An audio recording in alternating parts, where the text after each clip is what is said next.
Bonjour à tous. Aujourd'hui, les feuilles de l'arbre de vie.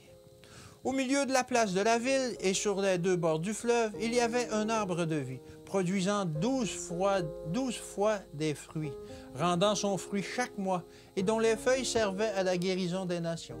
Apocalypse 22, verset 2. Devons-nous attendre d'être enlevés au ciel pour manger les feuilles de l'arbre de vie? Celui qui reçoit dans son cœur les paroles du Christ sait ce que cela signifie que de manger les feuilles de l'arbre de vie.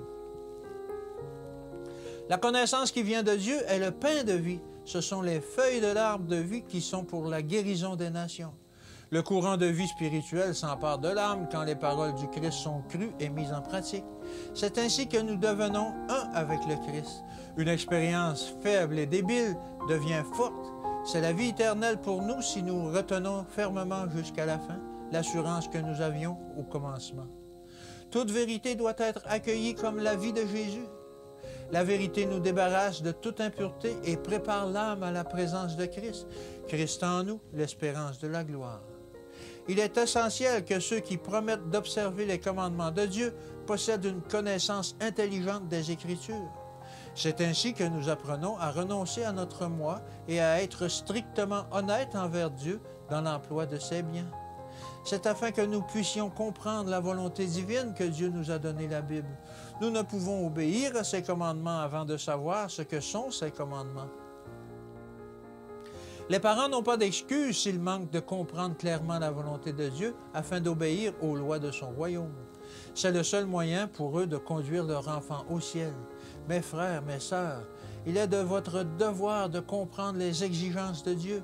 Comment pouvez-vous élever vos enfants dans les choses de Dieu, à moins que vous ne sachiez d'abord vous-même ce qui est bien et ce qui est mal, à moins que vous ne compreniez que l'obéissance signifie la vie éternelle et la désobéissance la mort éternelle. L'œuvre de notre vie doit être de comprendre la volonté de Dieu. C'est le seul moyen de bien former nos enfants. Chacune de nos paroles, chacun de nos actes doit être en accord avec la volonté de Dieu, quelles que soient les options et les habitudes de ceux qui refusent de lui obéir.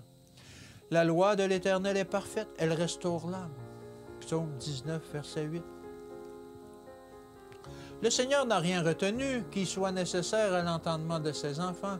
Personne ne peut avancer pour excuse à la transgression le fait qu'il a été laissé dans l'ignorance, que le chemin du ciel n'était pas clairement indiqué.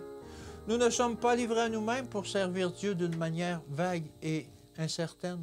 Dieu est là pour nous. Que l'Éternel vous bénisse et qu'il vous garde. Et je vous dis à demain.